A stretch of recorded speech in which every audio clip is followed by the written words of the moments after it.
Nesse vídeo vamos falar sobre os lêmures, sobre a simbologia, as representações arquetípicas que a gente atribuiu a esses animais. Vamos ver de onde a gente tirou isso, estudando um pouquinho sobre o comportamento desses animais. E vamos também falar um pouco sobre as lendas e mitos que nós humanos construímos sobre eles. Meu nome é Cássia Bar, sou doutora em arqueologia, especialista em representações simbólicas e em comportamento animal, e você está no canal Natureza Simbólica e Aroma Espiritual.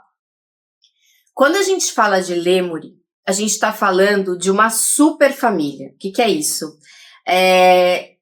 A gente está falando de várias famílias, vários gêneros, várias espécies diferentes, mais ou menos umas 100 espécies diferentes, o que mais ou menos corresponde a 15% de todos os mamíferos do mundo.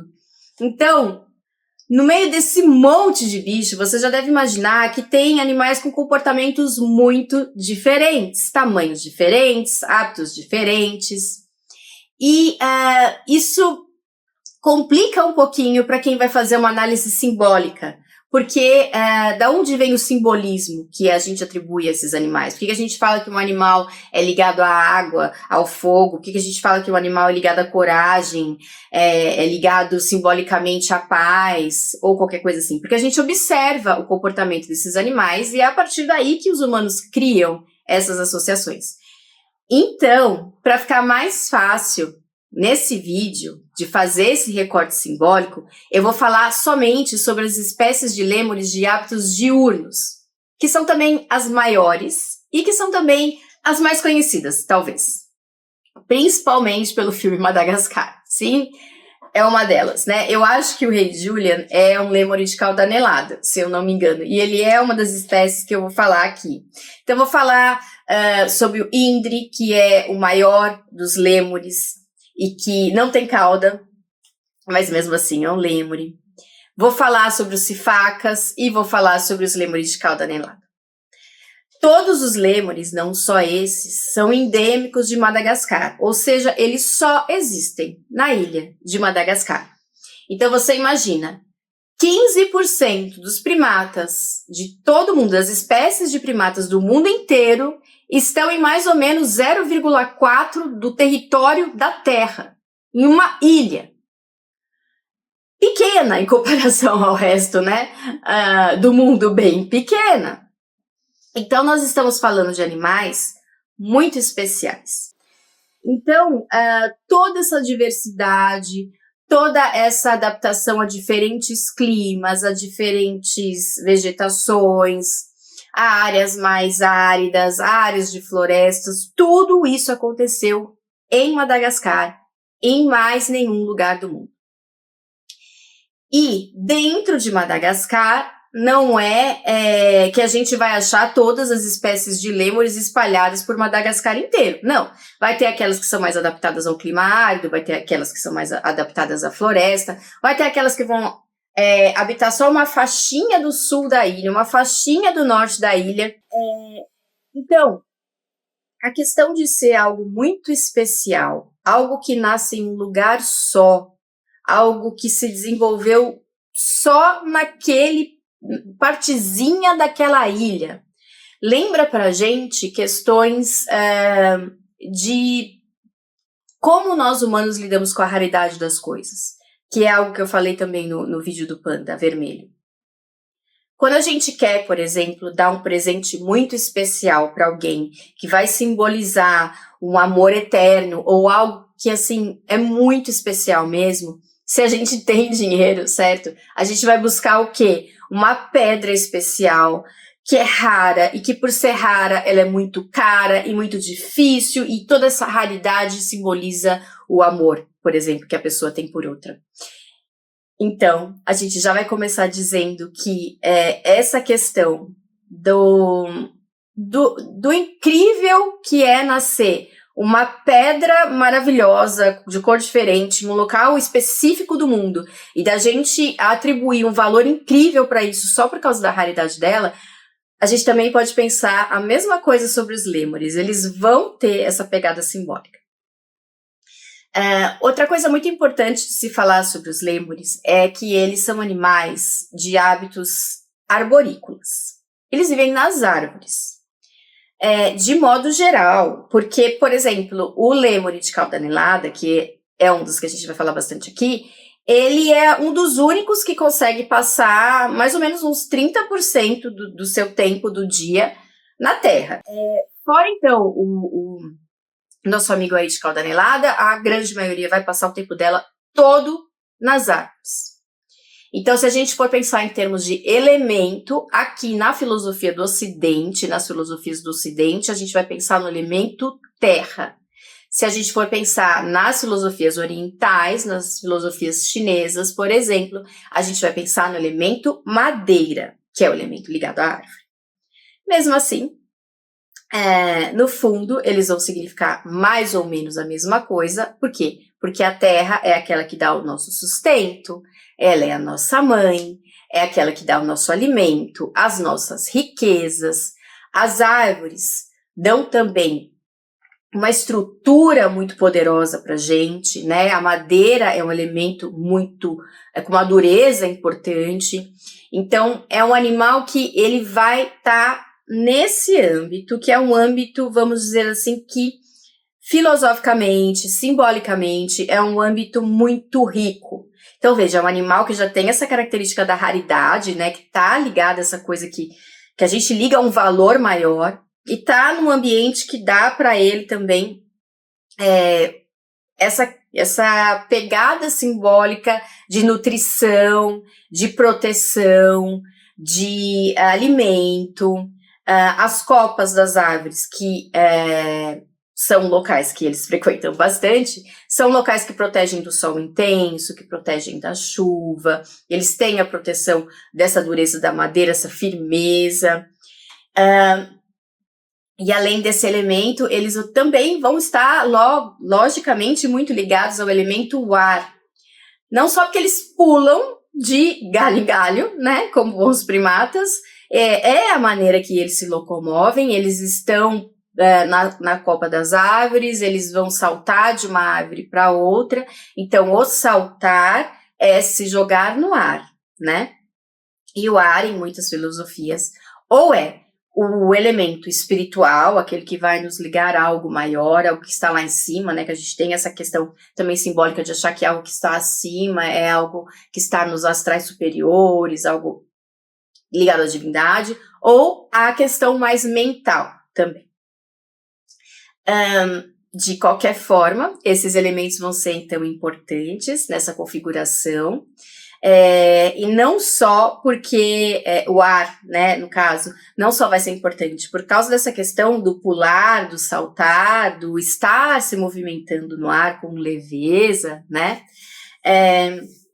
mas também porque eles vocalizam muito, eles têm muitas vocalizações diferentes, cantos diferentes, e cantar é lidar com o ar, é lidar com o ar interno também, né, eu vou falar mais especificamente sobre essa cantoria toda mais pra frente, mas só pra vocês terem uma ideia, é muito fácil você tá numa floresta ali em Madagascar e confundir, pra quem não conhece, o canto de um pássaro, você vai achar que é um pássaro cantando, não é um lêmure. Então ele tem muito essa coisa também, em comum com a simbologia dos pássaros, né. Se a gente for pensar, essa questão do saltar, né, do buscar atingir simbolicamente algo que é mais sutil, algo que está no astral superior, ele está fazendo tudo isso com o apoio da árvore.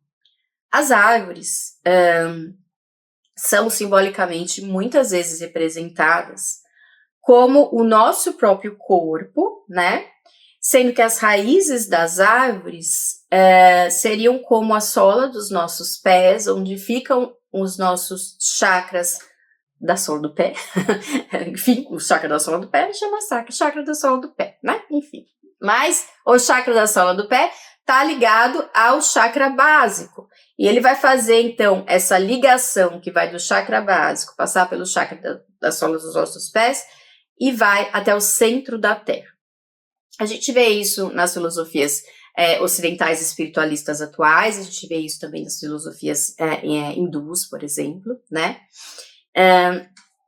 Então, essa questão da árvore, ela é como se fosse um corpo que liga o centro da Terra, a nutrição da Terra, o que é físico, o que é material, o que é riqueza, a indo para a Copa, aos mundos superiores, né, sutis, ao elemento ar.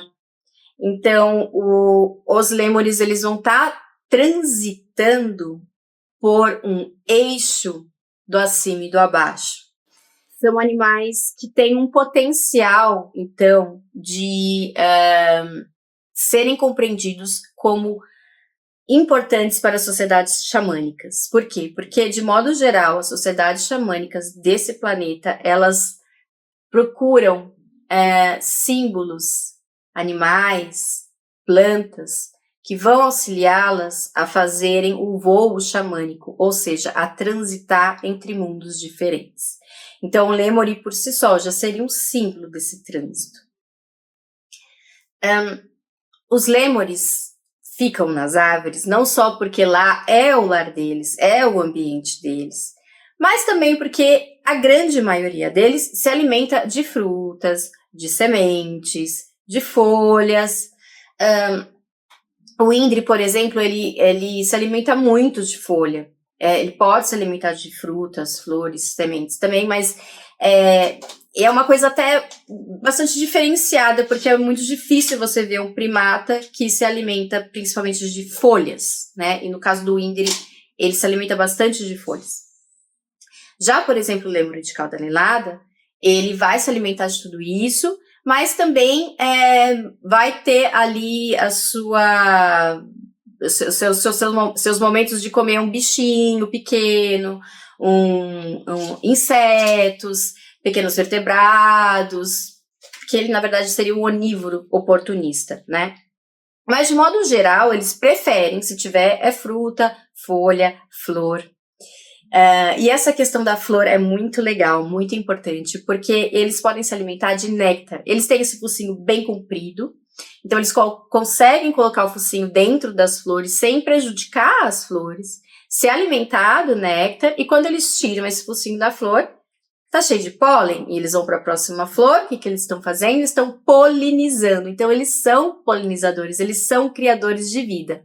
Não só porque eles polinizam, mas também porque, como a grande maioria deles gosta de comer muita fruta e andar para lá e para cá, eles levam essas sementes para lá e para cá. Então, eles são grandes protetores da floresta de Madagascar, das florestas de Madagascar, porque eles estão plantando florestas por onde eles vão.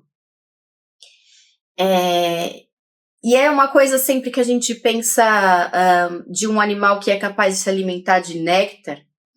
Quando a gente pensa em néctar, a gente pensa no alimento dos deuses, né? A gente tem isso na nossa psique, né? Lembrando ali dos deuses gregos, por exemplo, né? Que se alimentam de ambrosia, de coisas doces, de coisas leves. A gente sempre acaba ligando, né, o néctar a seres mais sutis.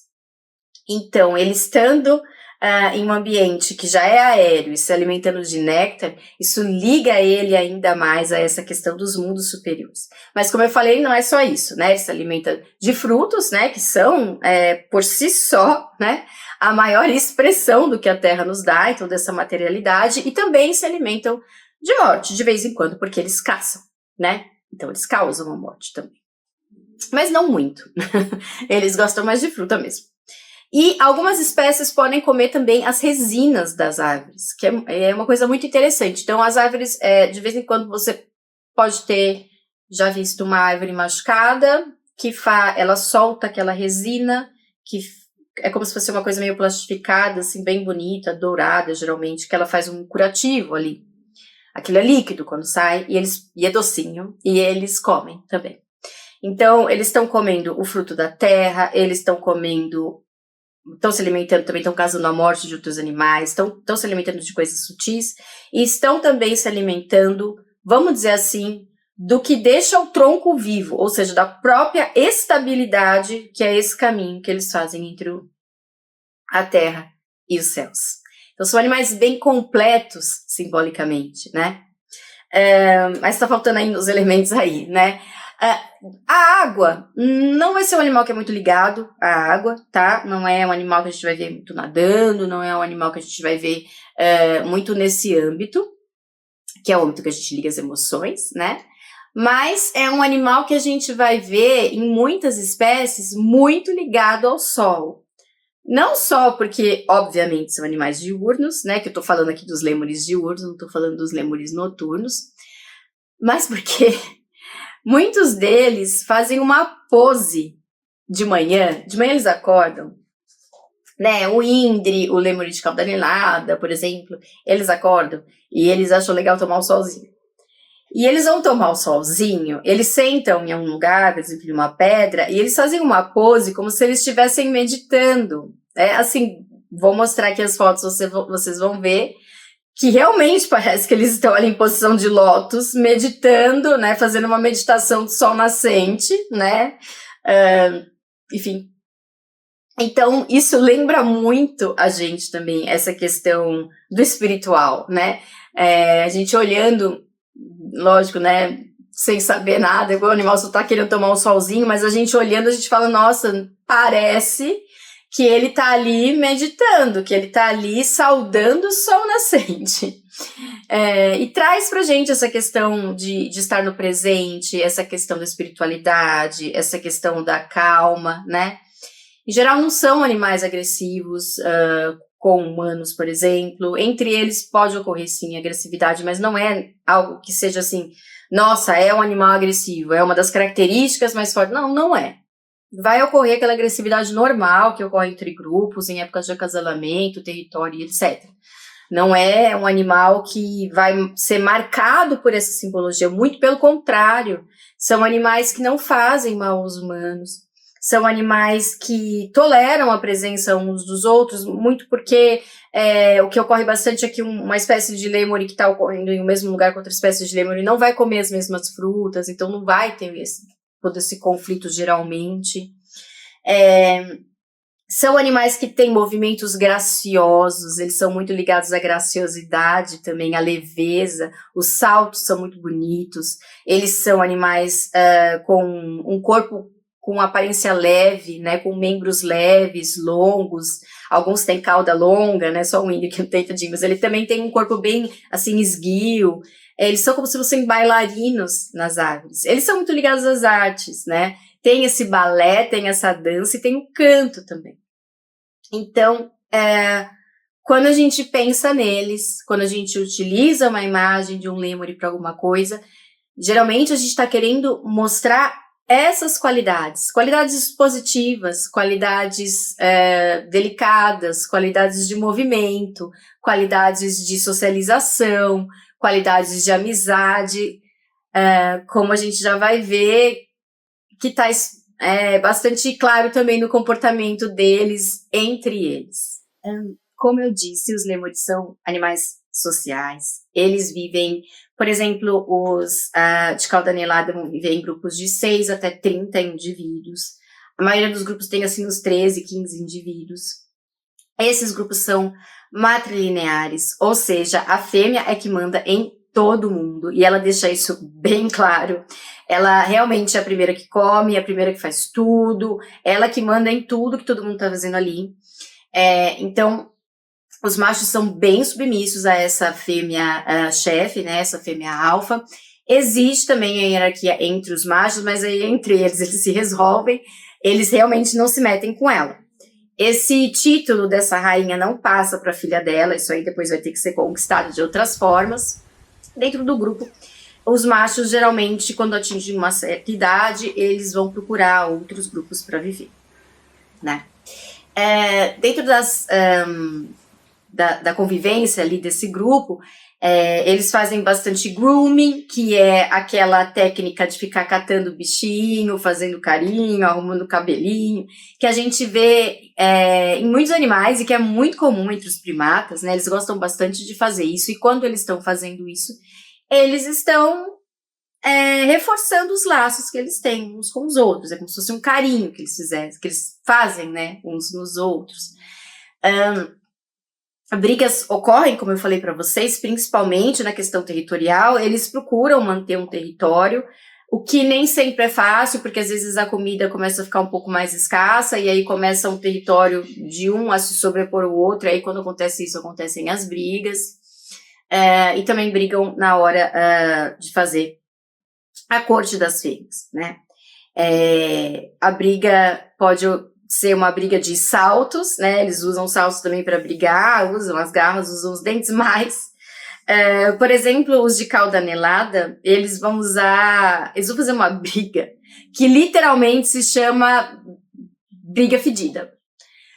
Por quê? Porque eles têm umas glândulas pelo corpo, né? Por exemplo, no pulso. Então, eles vão pegar essa glândula que eles têm no pulso, que eles usam para marcar o território, porque essa comunicação de odores é muito importante para eles, né? Essa comunicação química, essa comunicação pelos cheiros é muito importante. Então, eles demarcam muito o território, eles têm esse comportamento bastante visível. E eles vão pegar essa glândula que eles têm aqui, eles vão passar na cauda deles mesmos, até ficar bem fedida. E aí eles vão abanar essa cauda, uma na cara do outro, para ver quem que é o mais fedido. Não sei quem que ganha essa briga, mas enfim, eles brigam assim. Então, a gente vai ter um animal aí que tá muito ligado a coisas sutis para nós, né? Porque, por exemplo, o sentido do olfato para nós humanos é um sentido que a gente não leva muito em consideração, apesar de ele ser importantíssimo para nós e afetar muitas coisas na nossa vida, a gente tá mais ligado na nossa visão, né? Ou na nossa audição, do que, por exemplo, no nosso olfato e no nosso paladar. Mas esse é um animal que vai lidar com esses sentidos que são mais misteriosos pra gente. Por exemplo, o olfato, que é um sentido do ar, né? Que mais uma vez vai ligá-lo a essa questão do elemento ar, uma coisa mais sutil, uma comunicação assim mais do mistério, mais de algo que não é palpável para nós. E a questão do paladar, que é uma questão muito de um sentido bem instintivo, né? Que ele usa, por exemplo, para sentir o doce das flores, o doce da seiva. Então, ele realmente está ligado a essas coisas que a gente pode imaginar como mais elevadas, como mais sutis, né? Apesar dele, às vezes, usar isso para brigar também. Até a briga deles, né? Pode ser um pouco mais sutil, né? Então, mas enfim. Falando sobre a vocalização, agora a gente tem algo bastante importante aqui. Eles são muito... eles falam muito, eles são muito faladores. Eles vão falar, então, bastante entre eles. Tem muitos tipos de vocalizações diferentes. Eu vou colocar algumas aqui para vocês ouvirem.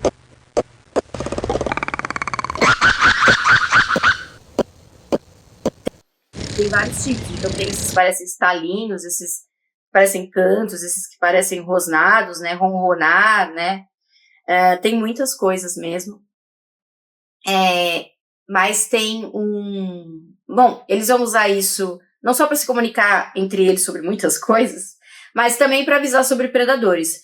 O principal predador deles ali em Madagascar é a fossa, que é esse bicho, que é um bicho que parece um gato, mas que não é um gato, que tem lá em Madagascar, que também é super diferente, tal. Tudo que tem em Madagascar é meio diferente, é meio mágico, assim. A gente tá nesse âmbito desse animal que é raro, desses animais que são raros, que são animais que são mais, estão muito próximo do imaginário nosso, né? Mas falando do canto, tem uma questão muito importante aqui, que levou o lêmure a ser denominado lêmure. Tem um canto que ele faz, que o indre, por exemplo, ou mesmo o de cauda anelada, que parece um lamento, parece assim alguém chorando, talvez, algo assim, vou colocar.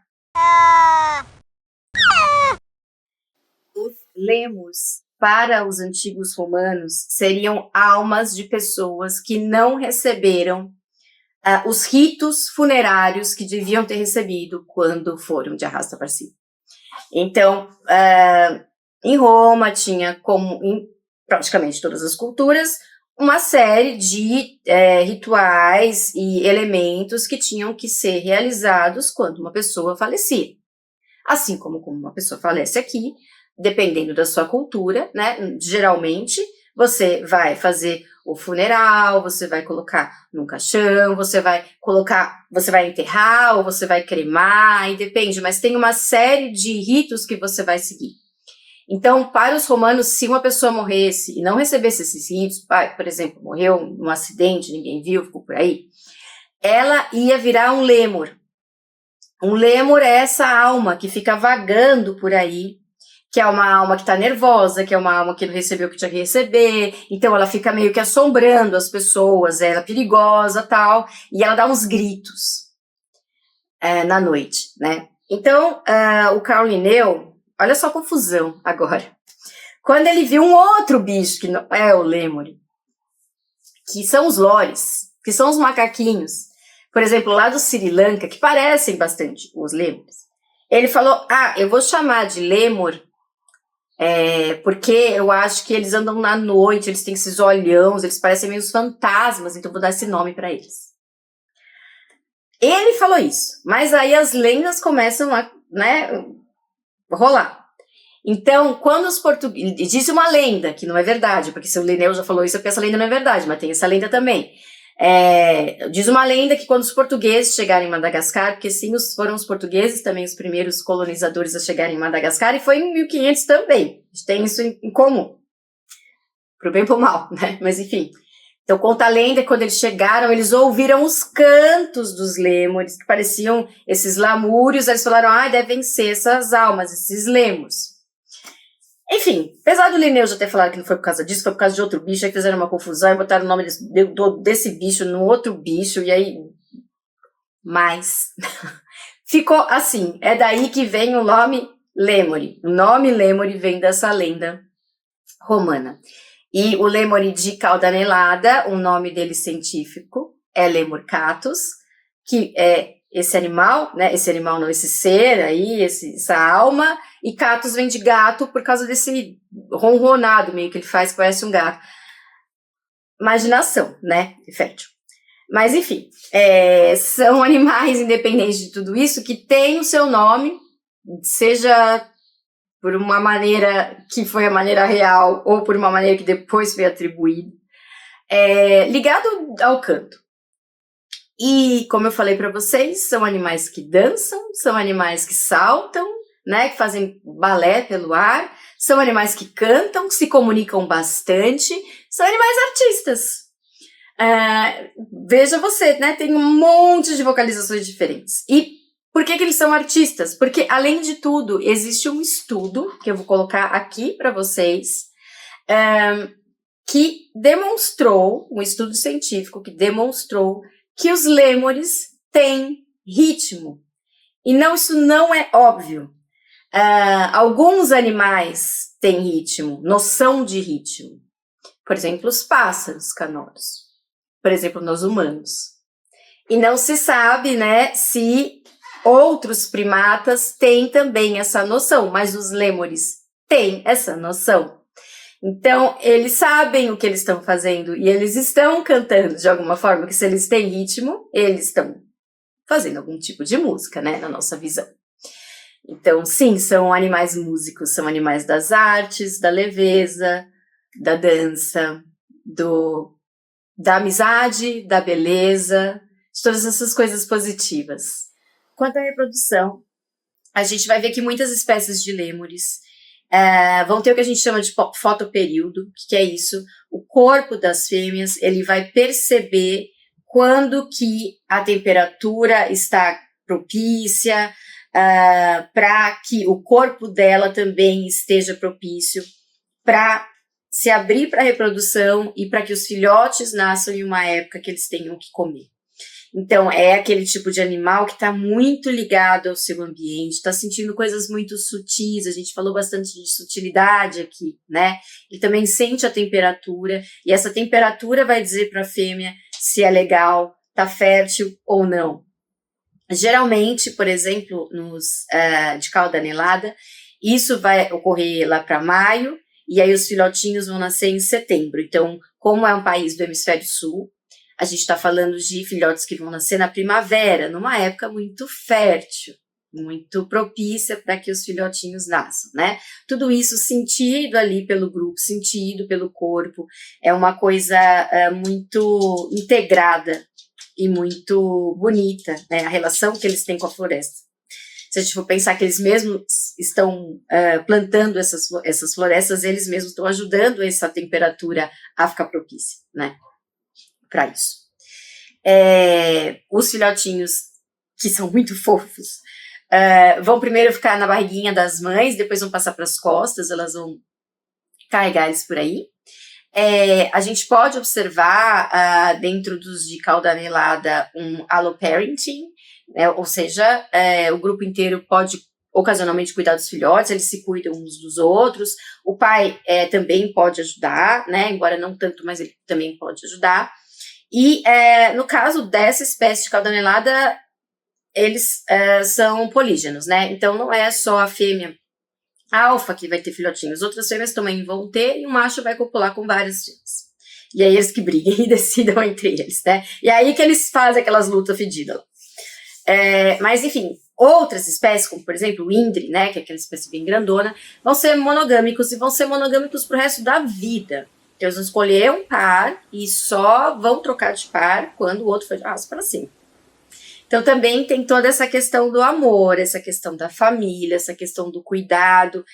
São animais que têm, mais uma vez, questões muito positivas relacionadas a eles. Agora eu vou lembrar a vocês que eu tô falando só dos lêmures diurnos, de hábitos diurnos, tá?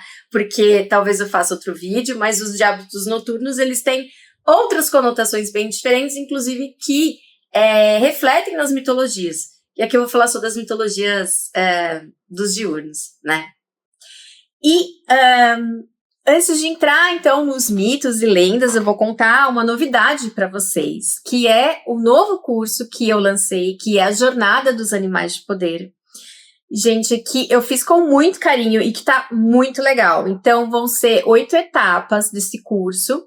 Cada etapa vai durar no mínimo uma semana para você fazer ali os exercícios, as meditações, entender sobre aquele animal. É uma jornada de autoconhecimento, é uma jornada de empoderamento. É um momento que você tira para você se cuidar, para você entrar em contato com conteúdos do seu inconsciente e mudar comportamentos que não são legais mais na sua vida. E com isso a gente vai ter ferramentas como aromaterapia, alquimia na visão da psicologia analítica, na visão de Jung, a da jornada do herói, que é a jornada dos animais de poder, ela foi assim livremente inspirada na jornada do herói também, do simbolismo dos animais de poder, do trabalho com essas representações arquetípicas, o que isso nos traz, né, em termos de que você está trabalhando com uma imagem de um animal, é um símbolo que está no nosso inconsciente coletivo, que é tudo que eu falo aqui para vocês nesses vídeos, só que nessa jornada ele vai ser totalmente voltado para você resolver suas questões que você tem naquele momento. Por exemplo, se você tem alguma frustração na sua vida naquele momento e você não está conseguindo mudar o seu comportamento, o seu pensamento,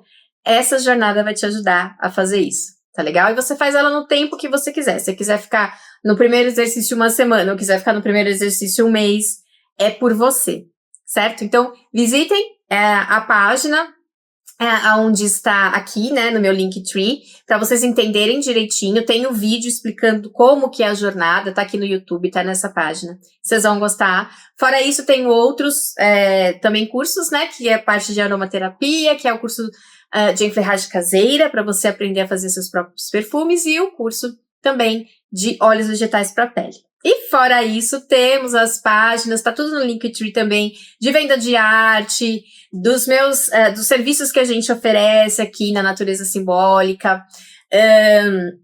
E se você puder me ajudar, será muito bom para que eu mantenha este canal, porque às vezes realmente não dá para fazer tantos vídeos com tanta frequência como eu gostaria. Então, tem um apoia-se, curta, compartilhe, comente, passe para as pessoas que vocês gostam, para o YouTube entender que esse conteúdo é importante, certo?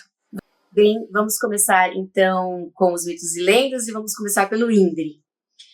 O Indre é chamado em Madagascar de Babacoto, que significa algo como o ancestral do homem. Então, o Indri é um animal que a gente já falou aqui, que faz um tipo de dança, né, que fica de pé, parecido com um homem, que fala bastante, que socializa bastante, tem vários tipos de sons, que tem ritmo, né, então que a gente pode entender como está fazendo algum tipo de música. Então, é bem óbvio, né, da gente pensar que seria fácil uma população olhar para esse animal e não só pela aparência, mas por tudo isso, achar que ele pode ser relacionado com a gente, ser algum tipo de ancestral. Em muitas populações, esses tec-tec são dos meus cachorros, tá? Como sempre. Em muitas populações ali de Madagascar, muitas sociedades, o Indri é protegido por algo que se chama Feide. Feide seria mais ou menos o que a gente chama de tabu. Então, por exemplo, porque o Indri é sagrado, é um feide você machucar ou caçar o Indri. É um tabu, você não pode fazer isso, né? Senão você vai ter sérias consequências se você fizer isso. Em muitas lendas, o Indri ele vai ajudar os humanos. Então, por exemplo, tem uma lenda do menininho que sai na floresta sozinho para procurar mel, aí ele acaba escalando a árvore lá do mel e acaba caindo, tal, ia se machucar, ia morrer, e o Indri vai lá e salva esse menininho, porque ele é o ancestral dos homens, então ele cuida da gente. Em outra lenda, um irmão, né, vai para a floresta e não volta, e outro irmão sai preocupado atrás dele e tal, e aí descobre que o irmão virou o Indri, e que o outro volta como humano, né? Como se fosse uma separação do que é Indri e do que é humano naquele momento. Em outra lenda, os dois viram Indri. O que é um pouco estranho, né? Porque se ele é o nosso ancestral, como é que ele tá vindo da gente? Mas, enfim, são lendas, são mitos, né? Mitos não se explicam pela lógica, né? Mitos falam com o nosso inconsciente, né? Então, a gente tem que entender dessa maneira. Tanto os Indri quanto o Sifaka têm aquele hábito de, quando acordam, ficar lá tomando o seu banho de sol, como se estivesse meditando, né? E sim, muitas populações de Madagascar perceberam isso e interpretaram isso como se esse animal estivesse todos os dias adorando o sol, fazendo um ritual para o sol. Então, mais uma vez, simbolicamente, ele é ligado a divindades, a algo sutil.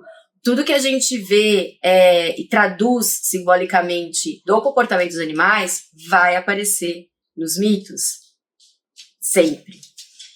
E nesse caso é bastante positivo, né, no caso dos lêmures. O Sifaka também, em sociedades da região de Andrema, que são sociedades xamânicas, são sociedades que têm uma espécie de líder que a gente chama, de uma maneira ocidental, de príncipe. Esse príncipe, ele teria recebido do Sifaka toda a sabedoria de uso de ervas, a sabedoria de tudo que tem na floresta, de todas as plantas, de como usar isso para a cura dos humanos, né? Então, ou seja, uma sabedoria xamânica. Como eu falei para vocês, ele é um animal que tem um apelo xamânico forte por viver nas árvores, né? Nesse elo de ligação entre o céu e a terra, entre dois âmbitos diferentes. E ele é o rei das florestas, né? Ele é aquele que cria as florestas. Então, o príncipe, esse que é o xamã, né, que é o líder, recebe do Sifaka essa dádiva de saber de todas as plantas, de como usar essas plantas, né, essa magia.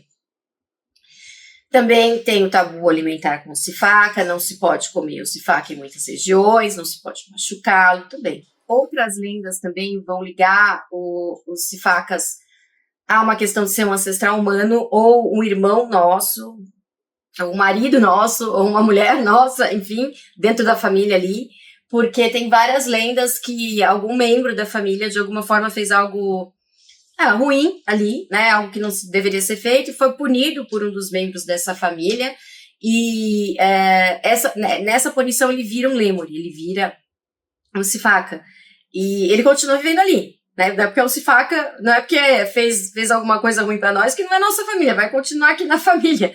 Então, eles entendem que, tipo, faz parte. Os lêmures, as pessoas, eles estão dentro de uma mesma concepção.